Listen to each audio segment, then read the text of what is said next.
Well, it's day 10, and today we're doing things we already did again. Like breakfast. Royal Host morning again. And the kids get to choose their own kids' meal toys. Again.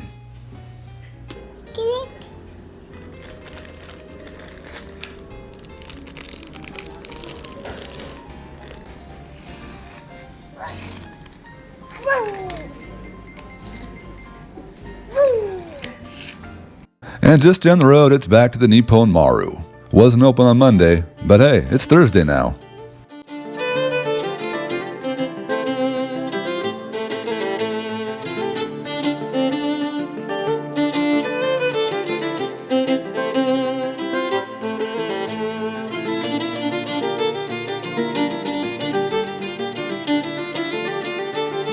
Now, the Nippon Maru was built back in 1930 by the Kawasaki Corporation.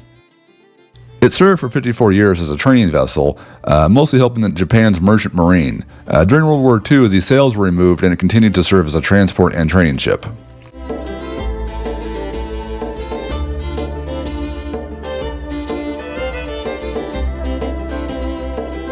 I'm getting some Titanic vibes here. I'll never let go, Jack. I'll never let go.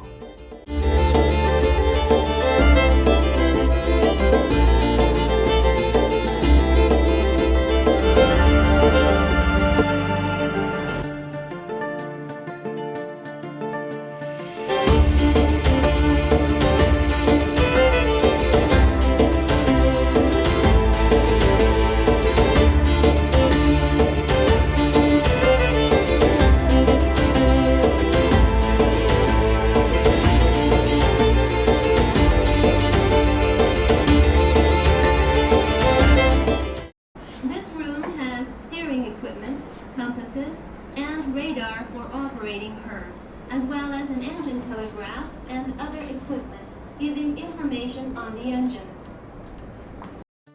Now, Captain Gilligan here did a good job explaining to me how many flags were required to sail this boat.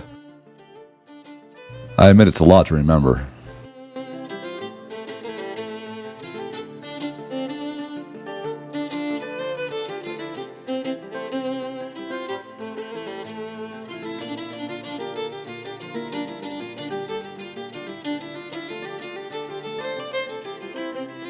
And I'm not really sure why, but they used to use coconut husks to scrub the deck. Is there a reason for that? I don't know.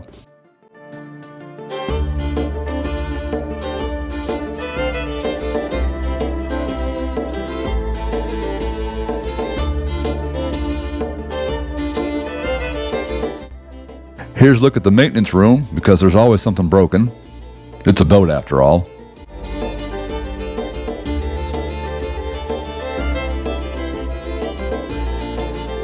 Now, they were working on the boat today, doing a lot of maintenance, so I was unable to figure out how to get to the back of the boat, so we'll just move on.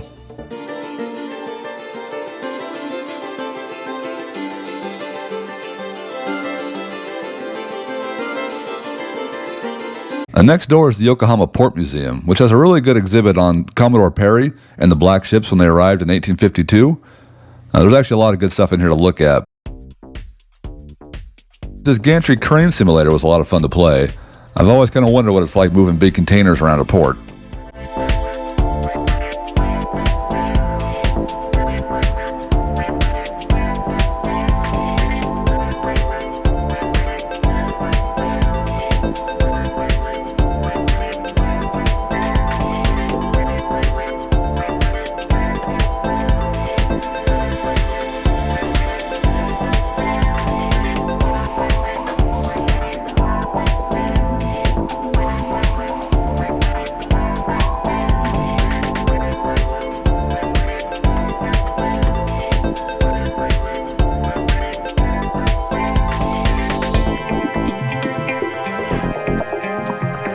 My performance, however, was regrettable, and training is needed to improve. Well,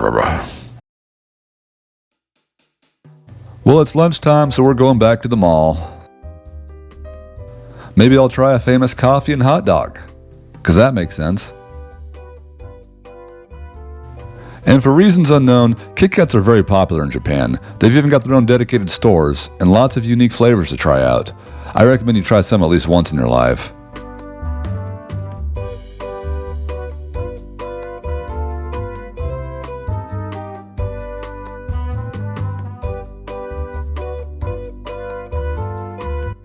This time I got green tea and chocolate orange, because I like chocolate orange a lot.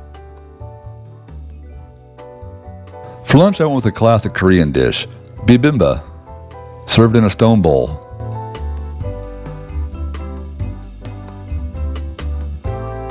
Strawberry banana smoothie, yum.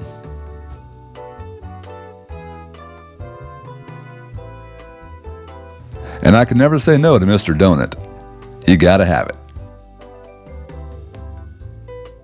These are typically self-service where you just go through the line and fill up your tray and pay at the counter.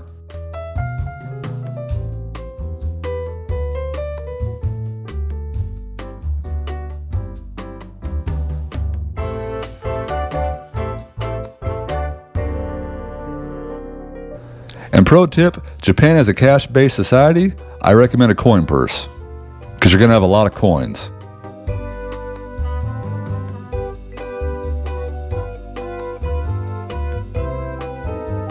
Check out this sweet camper van.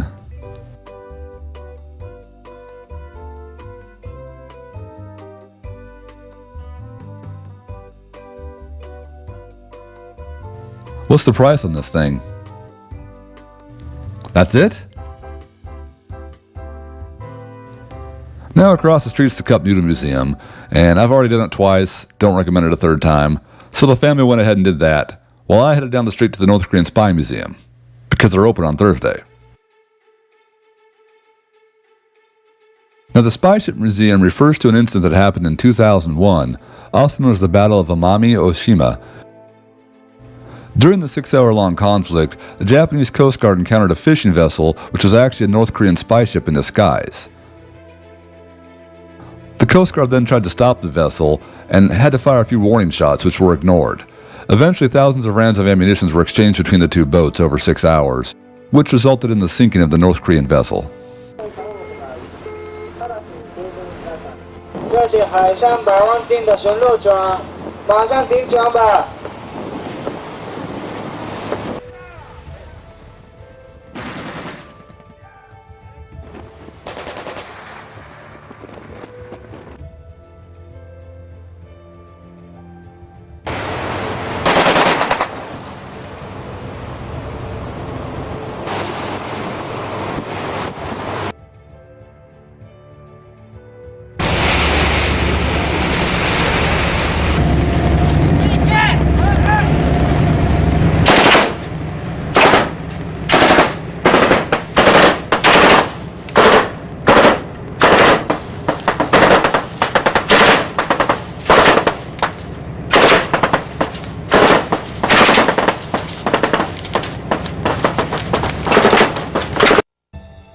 Not only was this fishing boat armed with anti-aircraft guns and rocket launchers, they were also carrying a speedboat in the secret cargo hold, which could be launched out of the back of the boat.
And since admission was free to the museum, I decided to pick up a souvenir, and so I got this Captain Yakima bear. It's partnership with the Japanese Coast Guard, so it makes sense to me at least.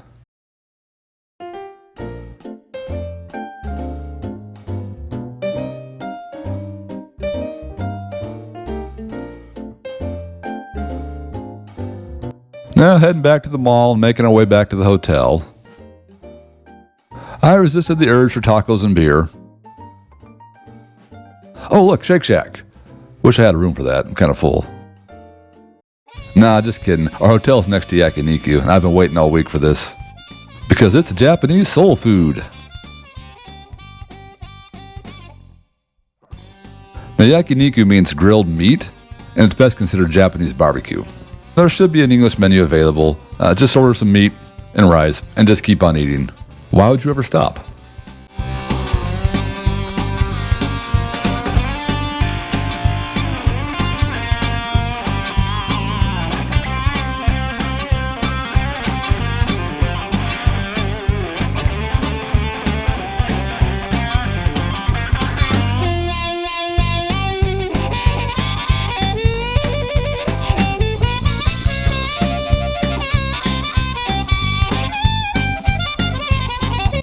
Just remember, no meat, no life.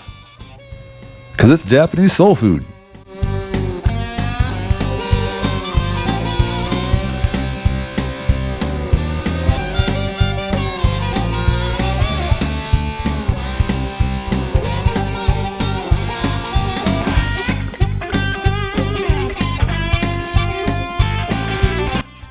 And a lot of Japanese restaurants have self-checkout now. So just scan your QR code, pay the tab, and you're out the door. And final on our list tonight is karaoke, which is also across the street, and we've been waiting all week to do this. Now what's Japanese karaoke? Well, it's a little bit different than what we have in America, which is usually sung at a bar in front of people. As the Japanese are mostly introverts, the idea is you get a private room with just your friends or yourself, where you can just make a lot of noise and nobody cares.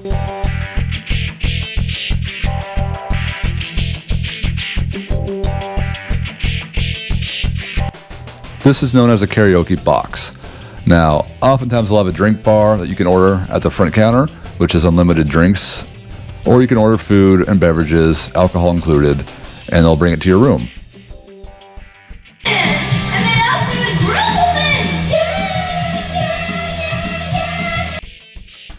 For some people, this is an all-night event, like until 6 in the morning. Just push the foreign languages button, and you should find some songs that you actually know.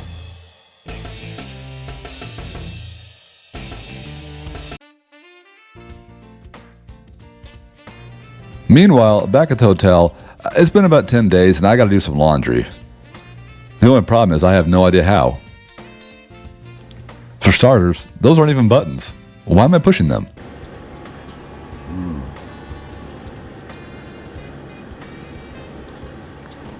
I don't know what to push next. This one? No. Put the money in, maybe. No. That one.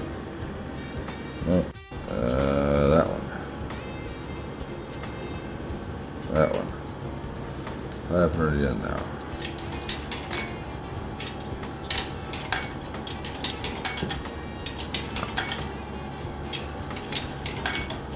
And PIN code.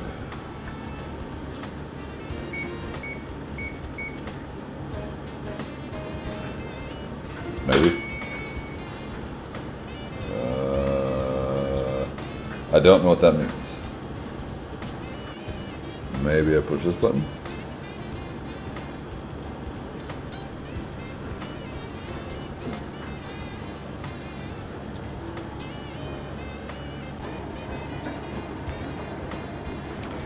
Well, the number's counting down. I don't see smoke, so I might have done something right. Maybe I'll have a beverage while I wait. Well, that's it for day 10. Make sure to come back and join us for day 12. We're packing our bags and moving to Hakone. But what happened to day 11? Oh, well, I kind of canceled that day, and we spent most of it at the shopping mall. So you actually already watched that footage if you saw day 7. I snuck it in there.